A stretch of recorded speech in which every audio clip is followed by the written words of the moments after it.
chang som le li chung nung pe na lo pi patien lo pi hen chule lei chunga alung lei na mi ho le acham mi ho la acham leng hen atiu bin ahi lung bung ni chang som li Piang lagi bau min, pasal tak zawahi 2012, 13 zawahi, kong ke khen ce piang, gole na hiin, tale Andrew na hiin, tale Puza hiin, cile Gautam no hi, kulanga ute kom na ang unda, itu jen, abawa sesin tu cuma hiin beru lagi orang ni, tam tak hiin beru. Piang 2011 12 la chu hiwa dinga kala age ko kiro na hong kong da nong chu mama de Christmas ang sa te hong le piang neo cha cha hi ri kwa he limi ki la piang la amo zo in e koi gam ta in na neo cha cha kum li kum nga ge na ta ba nga kan sin pa hi patin lung sin in tuni hin e sa min alin gam ta bin patien thang wen min tin tu zan pa la he iche team in se ding we na alung thai na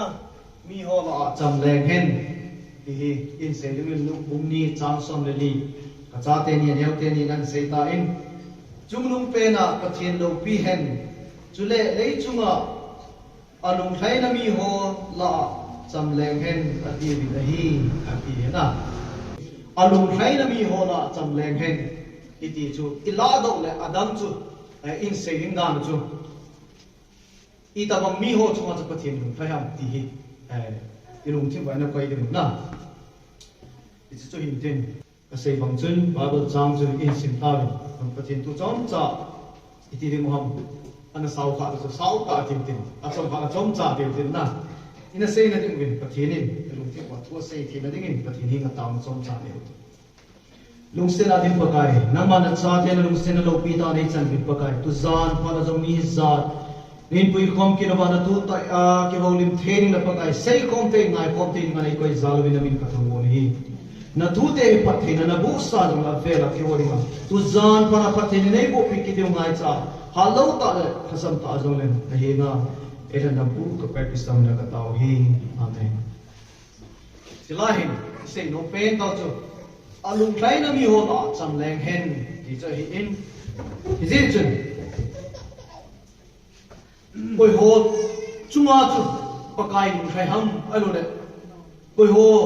chu alung thai na mi ham na ti hi an ki dong ga pathin ka chunga lung thai ti hi mi izalin seng nam ding ham na kain komandan kanitin kin komandan pathin alung thai mo mo nge ti i sei ngam na ti be na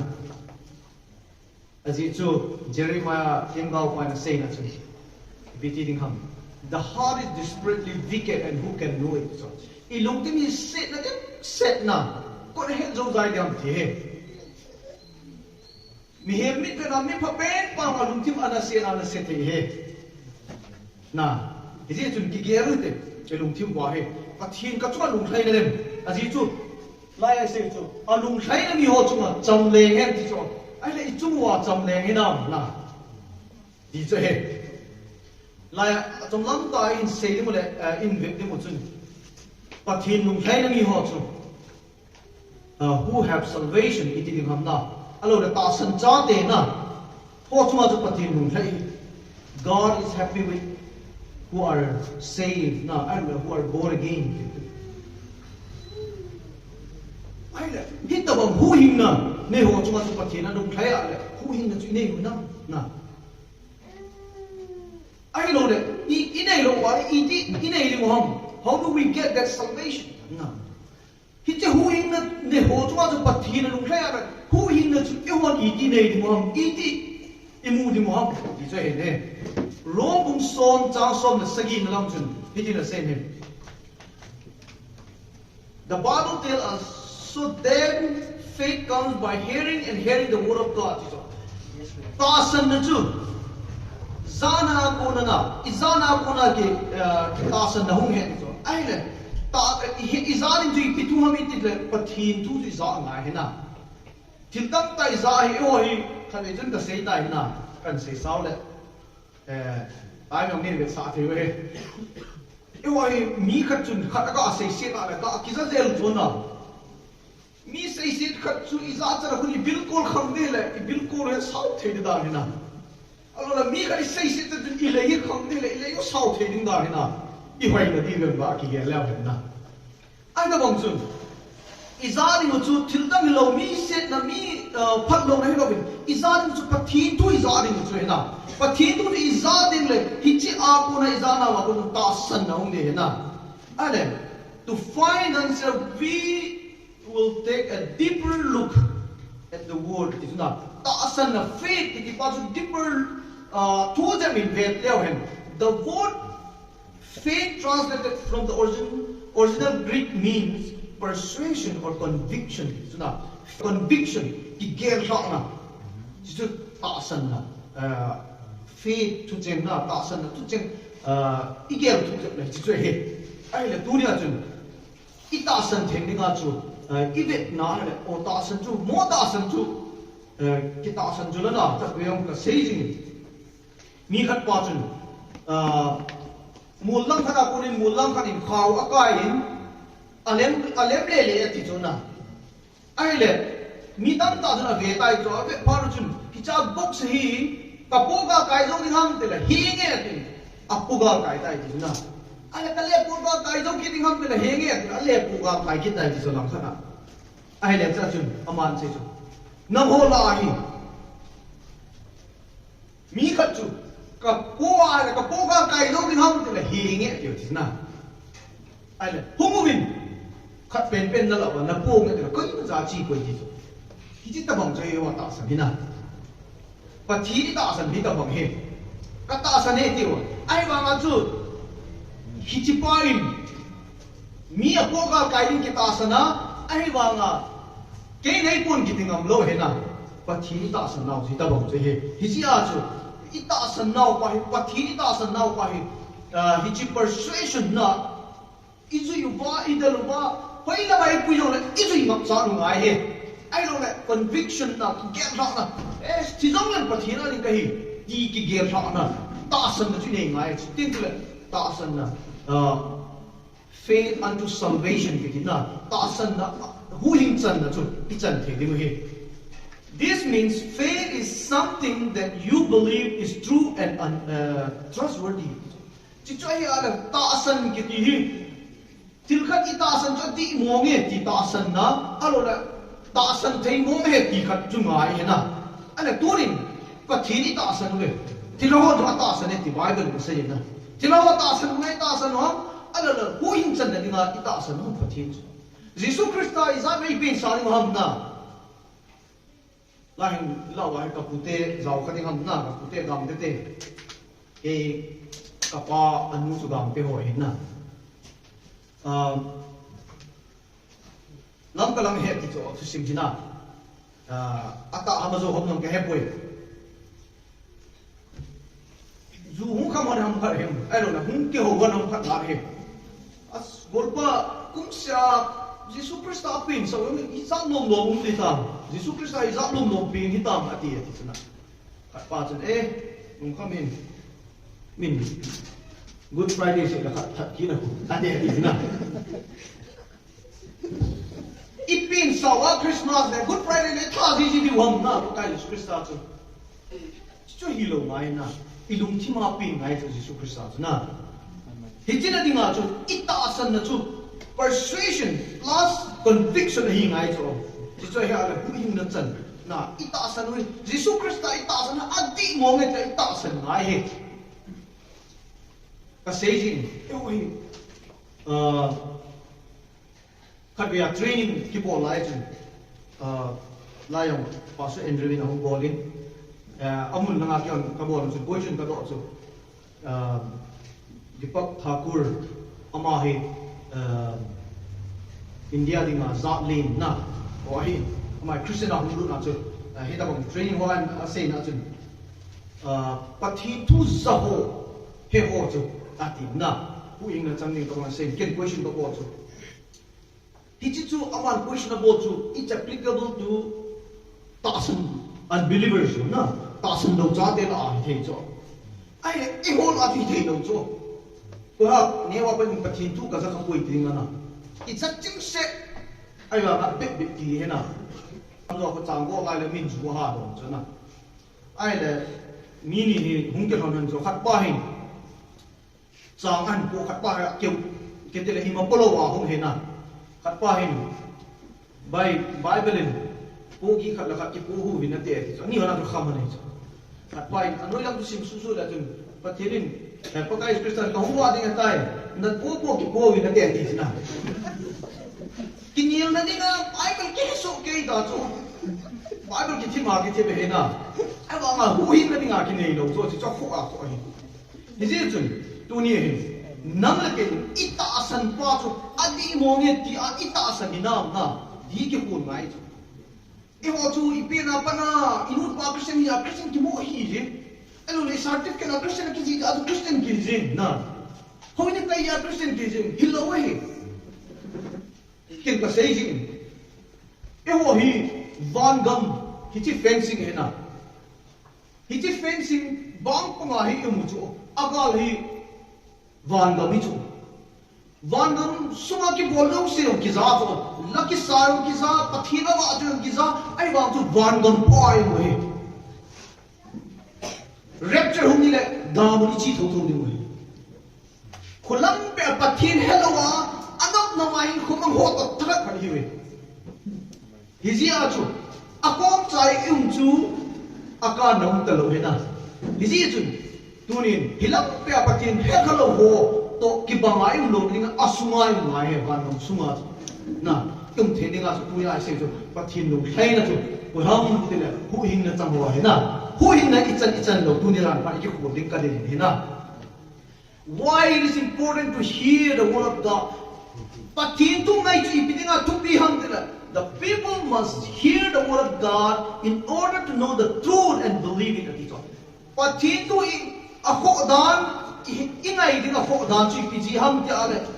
ita san thena ding le thuta he na ding le ita san thena chu hichi pathin tu iza ngai hena dunia mi za ke po mu bin pathin tu iza ho hi ata he adi he ti he ro ita sanuwa ihim piu ngai he faith comes by hearing gospel is on us not just listening to kawan pathe tu kinai zing na lagai nai langa pot do na ano la hoi ni ki khela ki chai ying he e ho chi ko dan dan chu bible ki choyong le khat to ki na le bible ki koi dam the chu na ki bol te tel ki bol ta ta ni ki le chu na alo la pathin chong khat kanum la ma tari o ken ka te eng bon tari ing ti nga cha cha e wa he Peter to ki kilo cho na Peter o ke pakai isu to kum thum la ke ba nga chu getchmani ho na chu pathin pakai isu krista hum mat ding wa chu apakai pa muk sanga chu dinga chang sa da mi ko la sa ha ta chu na e wa chi bek bek chu ki cho pathin to ki za na jing kingai jing ai ba nga chu pathin ma sanga ki chom lu le na pathin pha ki pelo pathin mun ki pelo e ho he pathin ma sanga ki leng lu ta le na he khat ai hin khoi ma ngi ni je ngai mai hello but hearing and understanding the gospel of Jesus Christ Jesus Christ ki pa na tu pa chu angai mai hello rin ingai wa hi tu mai he na tu zan pa ni ingai ho hi angai ka vet tin ke chai sa ko he au hi te na understanding bol te he se lo no mi God used the word to open eyes open ear and eyes to hear and see the truth na pathin and hichi athui ngai hi ki kolu ahon sa iminu awa sa thuta je mu do sa de he is it chun without him we are dead blind and deaf pathin za lo wa che yo atisa mitcho khozalo hi bin he ai le mithi ni pe bo te jam na mi thi khu ki vazong la kan lo cho na ki satel ka lo na het ka lo he mi thi khu hi ta bom ma ko i ai lo i mi lo chu ho mo ta lo ti ne he i ko le jong ho za ta lo ti ne he na pathin be ya chu hi si at tu zan pa in Jesus Christa pathin tha gao chu ingai cha he why do we need salvation ipidinga chu hu in ngai chan hon to understand our need for salvation to hela even ingai chana hu in ngai chana he theina dik machun we must first understand our standing before God na pathin angai din masak ngai he pathin angai din tin chule ko I ke he cho Facebook na Facebook ithano mu cho WhatsApp ithano mu cho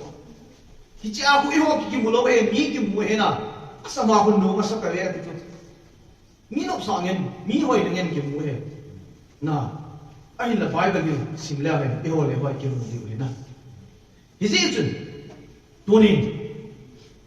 helai him pathin anga chun ding leven ko I ke de mu Apostle Paul in hitina saying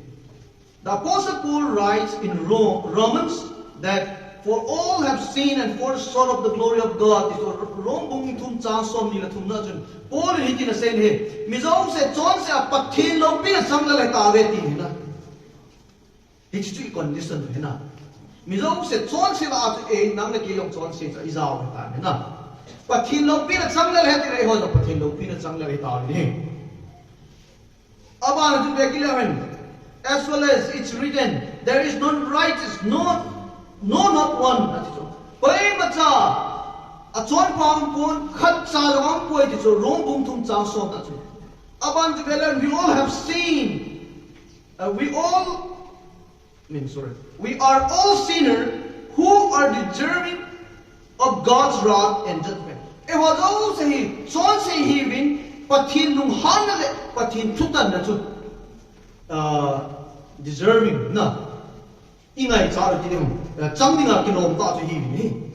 if nothing changed about our spiritual condition na ehwa if a go in mutu ima cha ki khel now lo wale we will perish for all eternity in a place called lake of fire Revelation 21 verse 11 Eho if a God in munchu I macha aki khel ta lo wa le eho dinga munchu ton sona thina lake of fire na meina mit mo alung la Timothy ichimun chu nang le ke din hai ta ni na hiji tu kum Christmas iman wa hin hiji if a God in munu hi ki khel sa de ti say no mo hina about spiritual death the Bible also say that we are spiritually dead because of our sin. For the wages of sin is death. So now, so on sin man chu thina he atin rom bung gu chang so dil tumina se. He says nang la ke long thagawa chu atisa hi ve. We need salvation so that we can truly live the way that God intended for us to live. So on sin man thina he nang la ke long so on se he I thi ni ngai ta ne. Hi ji a chu who in the ingai chanin who in the chu ineza pathin nang la ke I ta banga hin khoi man ding ham ti adai banga chu hin thein ding a chu ama chu in na chu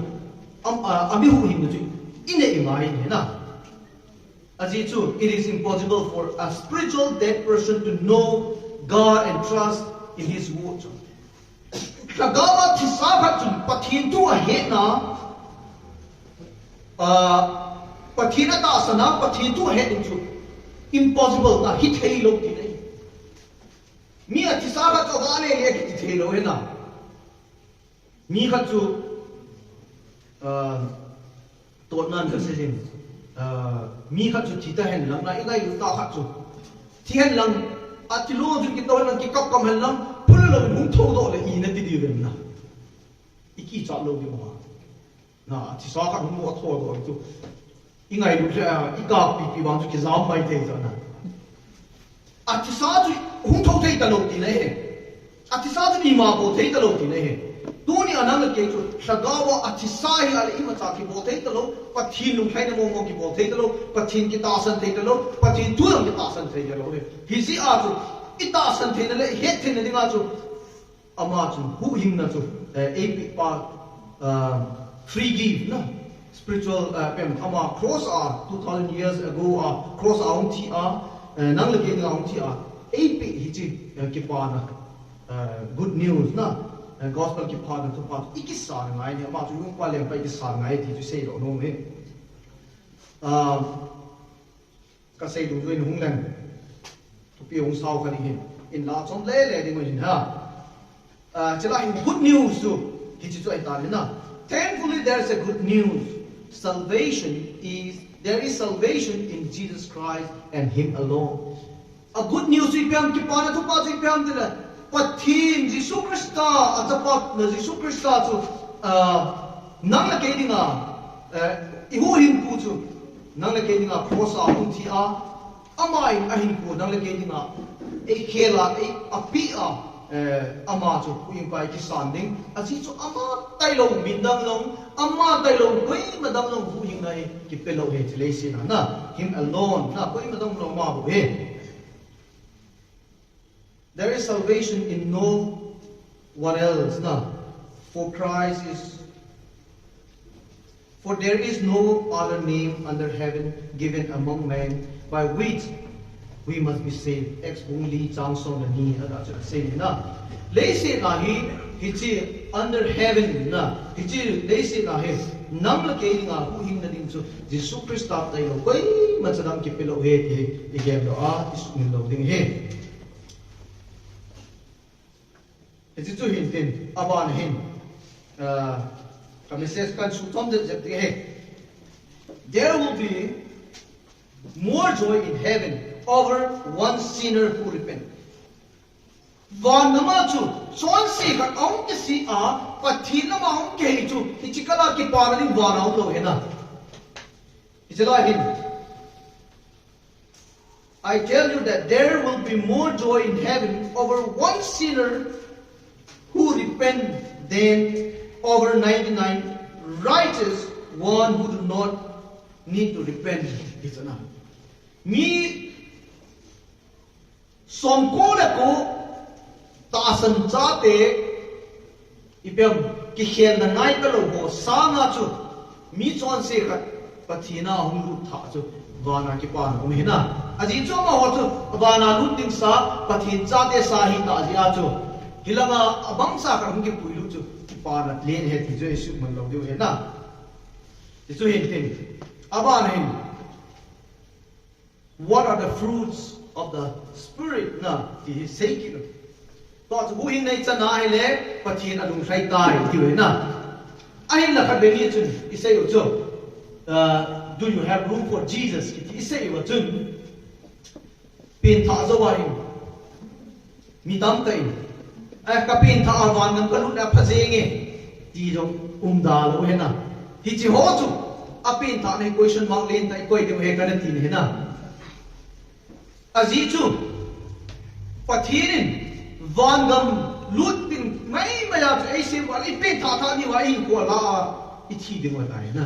ai le le sin ai koi chu I biam kar ai bo sa no me ti um he na hi cha chun ina sei na chun rapture jo ba pun marriage of the lamb dina Jesus Christ le amoulang na arje bride aki gop na khu he chi gol ba khu kum thum la ke in hichela nga le sin again fe na omin cholo se thutan na ho hum ba le kum sagi he na ala kum sang leng gam pa kai presain le sin na bai ho din kum sang leng gam kum sang kha he na kum sang kha de sagi na le sin na yum na lai de mo he hi chu ko ton sot leng gam he lo lai he hi zi chu hi chi a lallu sang lo bima judgment ki ti a lallu sang lo ho kun mi nei le go mi nei mi chan mi lallu chan hoi ki thang se thei na lai na a hin na white one judgment thang pi thu tan na ki cha ya ton sot hin kem lo ki ti pa ahum lu ti teng ko le pathen mi zo se mi khi thi hul pen tin there is no more tear no more sorrow no more pain ati a ko ton so rai chi teng le cha ko kanam ta lo ding isom piula now dauna chom ki gel to lo ding nom tai koi man de ta na hichika se aku wangam lu jong len sang khát lệ sagi ki ka suwa ko tak ka thu na lai de ja ko scholar kan ase na ju van gam na lu na lal lu ko na sam lo le se din apin in pin da la chun nang ding apa chun zoi ti na zui ga ge la le se na i pin thal mong tak tam na lai christian min ko he na it's also in say you na the fruit of spirit ki ti he ko o min dam chalai se ju kai na se chai lo chen du he i mun so ta wang zan Bangalore a hek koi mai zan I muwa be lo hin na happen na bang kan se chai wa de ta ne Galatian bung na chang som ni le thumna chun vela wen Paul listed 9 specific behaviors na ati cho Paul in Galatian bung na chang som ni le thumna chun behaviors na chan iti ding ham na chon ding dan ko asum doi he iche chun love, joy, peace, long suffering, kindness, goodness, faithfulness, gentleness, self control ati na ana kun zang pa ka so hi nei na wang ga ki ko te mu te na ipeng tha ta we ipeng tha zo wa chu jo hi nei na ama sa pe love Greet them love kiti dem hi nei cho na yo ai khati man cho agape love pathin mi ngai na God's love agape love to God's love ti nei na ai le love dem li an na even ai le tu ai sei pe to God's love na agape love he ai le tu ni nang le ken God's love tu nei na pathin ngai lu tu nei na pathin mi ngai lu tu nang le ke ipin tha ta hi le ichi pathin mi ngai lu tu nei na yo him condition na mi ki ngai lu so na phat ka ngai lu ding na hichit nei pol pi na ka ngai lu ding iki thopi ayo le in ki le thopi ding ho ki thopi cho na iti lo ha mi cho iki thopi ora kan hi e sai na cham ki lu mu hin de jo ki thopi no ki lo ta cho na hi ta bang aji ju kyam de la ngai lu na chu henge mi đâu siêu thì cái thoppi giống lo ấy họ làm cái gen thế này na, thì chỉ cái thoppi không không chúng này lúc tại cái thoppi ấy, thì chỉ ngày lúc na happy na ngày lúc na bao in này những thoppi này na,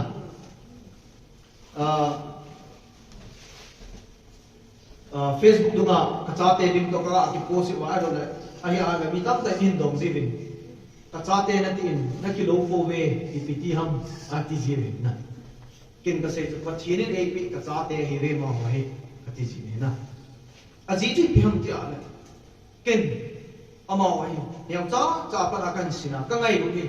kin ka ti sanin cha ne yong lem ama ho ka ngai lu sa nga hi ka ti sana ka cha te ka ngai lu ne sam so mai ti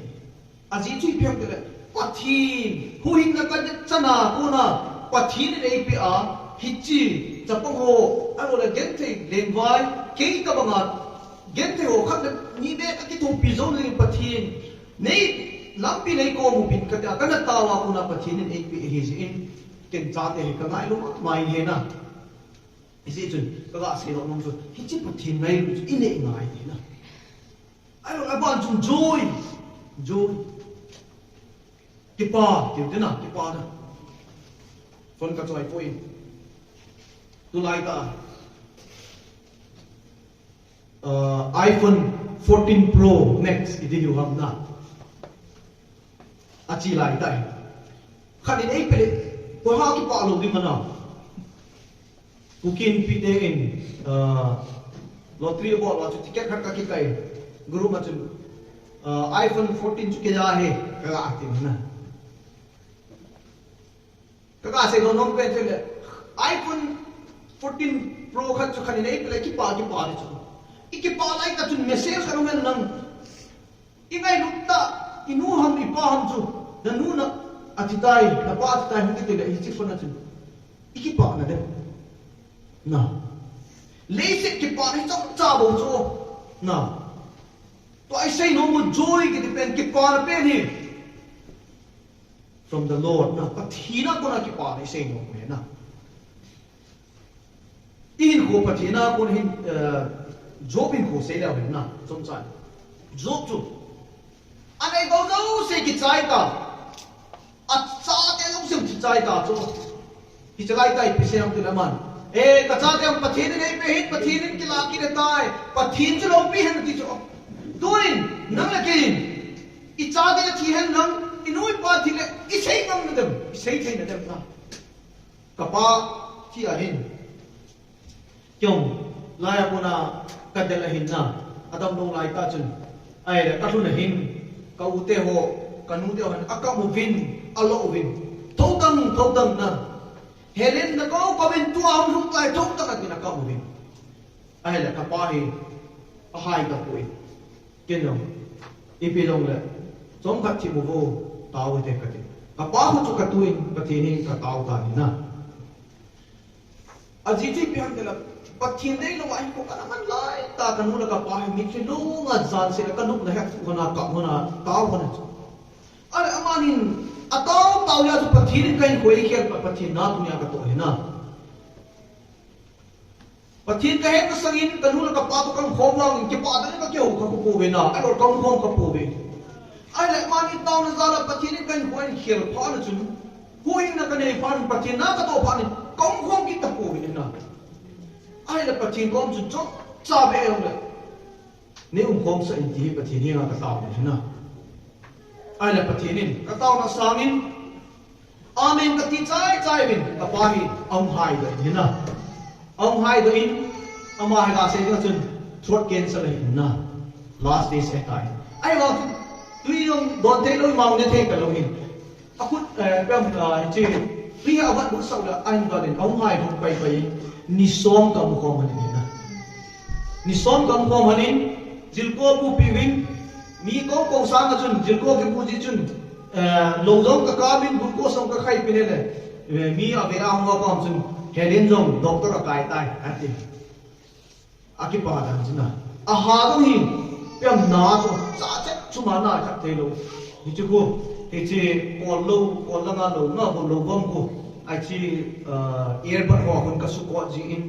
ka thi pi ji in teng le ha ka not pi ji ne le no ma sa ji in no ka sa ji a chun khoma lam he po in au te ho aga I mut den den no le tiong ka I mut dei mu sa ji ko ka I mut den den la ka u te ho ko min he le chu thong do mo ma du ko do ma sa te je ti so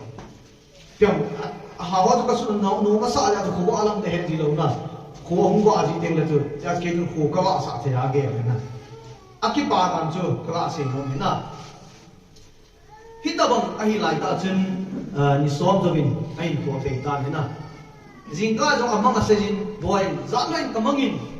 ka oya ka kama ko hin pe pale ta hong to in khoi thela nan chu apoli le ro bin na khoi ta pe pale mo chu ka kama ta hong leng de wan na na leng to be ti chu na ilung thima to thanga wi wan na ma chi ne ta de ti ki ging cha so ai wa na chu ken ka le pi chu e pa na na ka zau se ho do de tai na dam tai ka ti ka le pi na ai wa chu ilung thima chu ka pa hi lo de tai ti ki ge ma he ka bong chi hin ka pon na ma jeng in kyong chu ka ki kim zo puin ka ki ka ta hi ai la ka nu in boy nang pastor pen nang pathin na tong pen na ka ri ta na um de ke wa I ka ti de ha ma ka nu ka min he no tu ni hai pastor tu se ho ka pa thi he ka kan ka min he na ka se yong nom che ya le pyam ki pa na I ti de ma la pathina puna ki pa na I ti de le I kim vel I ta bang so na ki pa the na hi na I chi chu pathina puna ki pa na he ati chu ka po de ka ti he poi na I hui pa thi ka di he ai wa min pathin hello ho bang lom lo na ka a I ta sa na su ka sa a ai lo le midam ta su hoi lo de I ka ding chu Jesus Christa na Lazarus thi chu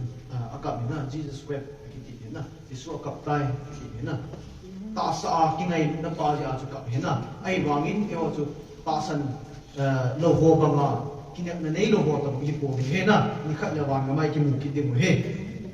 chu ka gan se sa ta enjoy na ting la peace cham na hi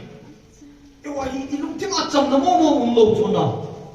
ka ni ka amon chong ho ka mu da da ve ki ti le ngai chu na khat dong chen e yong che mu da da de ga na ki mu da to so ke ji ka se ji Bangalore kahunga kapin thadawa Bangalore kahungi kei kawang panam ama wang phawam katizin ada bangchun Bible college aki humti lan jong olo el noise la on el noise la ki to thele hele na yo ni ga ma ki maga aki noise ji to ama ho sa ki phale yo pi I lo iti de wam na ami mi ha ga ma ha lo mai te so moi mi pa mo he lung len na kala se no no peace na mi lo se to ki cham de la yum de so mi lo se to ki cham de la yum te le igam le na he na hi ji shagao mentally and physically azam mi lo se to ki cham the la I lung zong nom in kolom nom ki pa ting le mi lo ki pa na I chi na moi ki ne I chi na ki tha de so khat te ki na kal kal le mi to igam neu yem so na hingang kana chen lai wa chun Bilang golam da hunga de question ki dong masa penji bidan hunga pasung nunga o chu an hel kal kal chu ki bol le he na ai le e yong chu mi hi dai bol le chu e yong chu khoda ma chu mi nei bol ki so na khoda mi chu hunga chu e dong gai lu ten na ki bol e yong mo ko ai chi de min nai lu tai bol so na hi chi peace na mi to ki cham ngai na ilung ki ma cham nom ngai na yo he ilung ki wa cham nom ji lo he na long suffering na yo he long suffering mong lo he yo he long temper ki lo short temper ki he na ilung chom dan nan chu Tamil Nadu Bible College sa ka ma dong chun a local miho to ka kita na jeng ji chun ka kita dal jeng ji chun present by nei kom Northeast so hin lung chom ka he thi ni ai wangi Ichilai Bible College hai naki control de icha chun advice ni ei bol malcha hai na king chili na malcha na ha de bol na lung changui malcha ba ko nge he di so ani na chun chi na chi sao na chi na ha de bol bin na lung changui chi song ba ta he chi de ni mo le ti ha dan na Bible College a me tu no chi da mal chang na chu bu kin le na ada bang chu long suffering ti chu mong lo chu na mi kan gari lo hi to na khadi ni lunga ho na me lo na ki ve soi le chu ai lo na chu khat ti ka khel bu na lam e wat ba lo wa na kon ki me khuma na ki khel ki le chu ada bang chu so yo hi ki lung chom me na yo hi ini o ki wa ki lung chom ti se nam no ki hello he na Kita mong hei chun ngai lut na pathin ngai lut na love inei ding kipa na joy inei ding peace cham nei inei ding long suffering inei ding na mi he them ngai ta kindness na mi ki thopi ngai cho kindness na kind ipang iwo he mi ki thopi ki hat lo he thing ta sei de ma iwo society ta ta de na mi ki thopi ki hat lo Zata mo hi mi phalo mi chawai ta mo lo mi ki thu ati ki thu pi na hi ila sam bi ni na mi ki thu pi nong be lo cho ita mo hi ji chun yo hi wai tai mi ki thu pi te I gol pai pe a hen le ei pai pe ki heng e ti na mi ki thu pi chana min jong e ki thu pi ti su mi lo de ma na ama ta tu nei ki to pi hi lo mi dang khat ei ngai ni pathin ei pe he sumil ko te aban chun goodness phat na oi I phat jong le ki pha so jong lo he na Bible College a ka mai chun ni khat hi ka ki kilin na ka sumla ka kilin ruma hi pathini nga ka ta ko pakai dunia pat ma koi ma to kinam ta pong ka pathini ka ta kai ta agak leo kan tu na tao là mắt tôi là ngắm kia lâu em con hòn nào khét lẽ cái thằng ông này ít phát rồi kịp phát sót dấu lâu chỗ nào phát ít món rồi kịp dấu lâu về cái hỏi kita bong thế cái gì chun goodness na kita bong inai mai này faithfulness kita ăn lắm cái này đâu he Christianity bang wa he kita mi ko ma kita zo lo on le vai ho ko ma kita zo lo na ga sei na chun Christian ikiti va ide in hoi mai vai tu ine va na ino no mai chon va ya zo mi nei ta san lo lo he e ho lo ki ta zo lo Trina ka to le puni ka chin 2011 chun puni ka chin le Trina ka to na chun kol ka ni ka khut cho ve in you say you are from Manipur but where's your tattoo hoi la ya ki sunam Manipur mi chun tattoo nei te te ni ka te loi tam ta ka ni ki wo culture he na tattoo nei te te ki wo culture he ti be ti so hitta dong na ni impression hoi dong dong ki bi cho ho he hoi lai na sim bo khaw hoi lai history an mu khaw Manipur mi hon tattoo nei te te ling ti ka ti na amo chun ade ya se wa hita tu no hon he sa thu hi hoi mi dom se koi man ane di poi ade di ki bo le bo na culture hi koi custom ni sa koi kala se no no che le lai tu na cornerstone nei pa ti tai na uncle em ase cho tongem no mi ho he bible ase moving restaurants na tong hotel na tong zoo do ni anu lo ni juru ba che na um ne ti za ta nam nan chu no sei di um lo he uncle mi lo se chu ti pon te ka ti wang chu ka het lo se chu ti ki thong luhan di ha ama chu imi ho chu luhan di ha na za ta ji a chu on yang hita bang kita amana hi kini zo lo zo ibo na ka man kita ta ngai he bible sungkya kila ngai pon he ina to na wa kon le bai pathin he ho na non christian ho na kita ta di ta nai to min hi na pa christian hi na pa mu do di pa thupi zo ken ka sei in bible college bible sibolong tongwin company hotel tongwin ima cha ho pui ai wa na to na du kita ta tongwin la min pathin mu do the ngai na ho ko ni ka ti ga sei na chu Israel cha de na Joseph Daniel na mesak to ko koi ma cha bible zilum no pi zo na am ba kita ta mi kama foreign kama hi ho ma no ba sa ta pathin do tu ni ai ho bi dai do mo de na koi ta ke ta tai ma no wa le nu me yong te te na Queen na Esther na leng nu ho na Esther leng nu ho sang ta pathin do chu na kita bahas pathin man mo koi ma cha mo he Tiếng lệ gentleness na gentleman gentleness officer ho ai lo lan mi thu pi ho chu ataka ta de ti mu khawa na lo he na mi smart te na ju la na ti ho he ki bon na zo mi ga ma chi ki lo zo na ya chu gentleman gentlewoman na ki bon na zo mi za the na mi ve free the ai ngai zo Hoi tai ki se ma le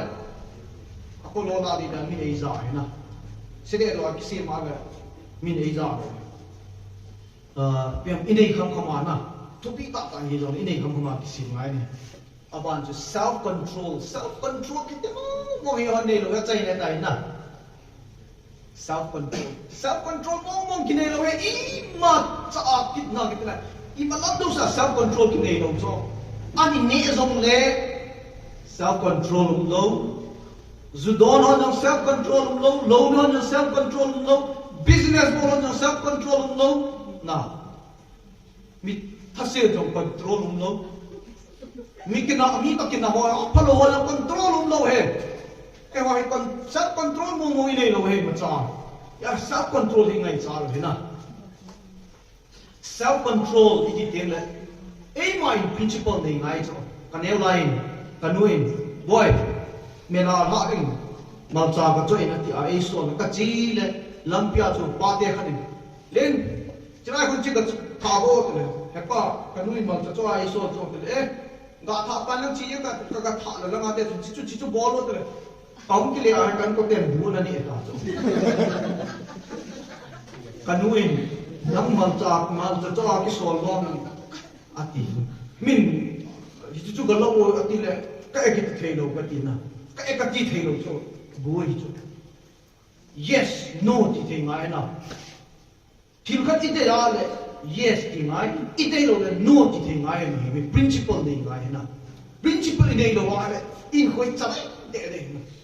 i loi khan in chu don te ti mana don de lo cho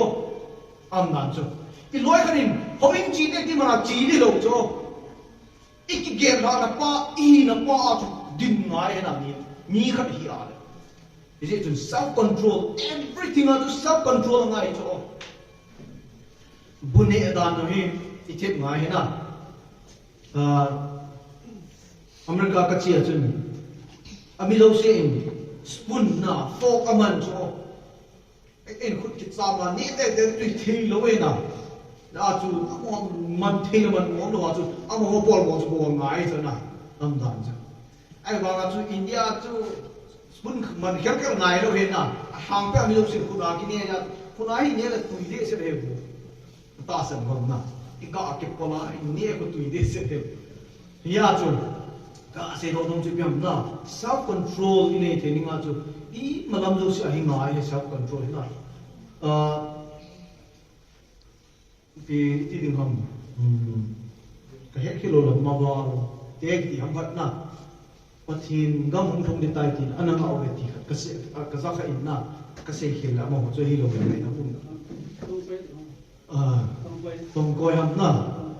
van ngam lun ni ha nga wa pathin ba chai la sa wa na pathin thua sei wa ngal tong ta lo wa ti ma ma le mo ani ni lo se ta lo so ani chai pa chu ke tha pa lo da chu na ma lo se dem thei ta ke tha pa hit te lo mo ma chu pathin I nga the lo he na ta sa le ha ga wi I chi ho mu ngai cho I to lo le kin le lo he ya chu I to zo ngai I ni zo ngai ha ga lo ni ho sa ngai he ai na atu pi pe ta chu le si na ding atu pi pe ta chu ha ga hu hin nei nei tu pi pe ta he na hi chi chui nei lo a le si in ho sa nei za nei yong len me tiu le ko buin mi he min le se pum pi ne hen lam ai ko chang ta le I ga pa chung dham ti na hi ya chu sum dong chu I hol de he ai wang a chu ha ga lo ko sa ngai he Bangalore hin I boy de se no hin nai to le ho in kai dong ko sa gam ta lo he na hi chu ni ko khat se ke ne ya ka I mu no me ti chu ki mo lang ki mu pai pai ta be hoi lang na ke tong ta de ham da I thi pai pai ta chu na pathin dam nei pe ya chu pathin ho in I be ngai pathin jo I be ngai he na hi chu tu zan pa ai se no nom pen tau che na pathin alung khai na mi ho chu cham le he na ti chu I ho chu ma chu pathin alung khai na I chung wa cham ale the ne ning chun ama sa pen hu hin nei nei ngai he hu hin nei nei te ko le ko ni mo chu ngai lut na love joy peace ki na ngai lut na ki pa na cham na ta le long suffering to ipiti ding ham na I pa wa chu pa kan ki ho mo de de sin lung sao le ti ding ham na ting le thil pha bol na phat na ki ta na ta le ke control zone na na I choi nei teng chu le lai chu pi sem the dead result from the walk of the Holy Spirit in a Christian life. Hit the bong Christ ho chu pathin sagau thin na to na aku na chu Christian te hin ho hum po do ding na cho chu Christian khan hi ta ai le cho cho po nai he cho cho po the ai le nang le ke pathin dung khai na mi hi ding it's tem chu le ki cho zo se cho chu there is no such law ti chu na da rum ta lo he hi cha sagau bang ku chu izui to chen wa le ho thuma dan ki tan ka lo de na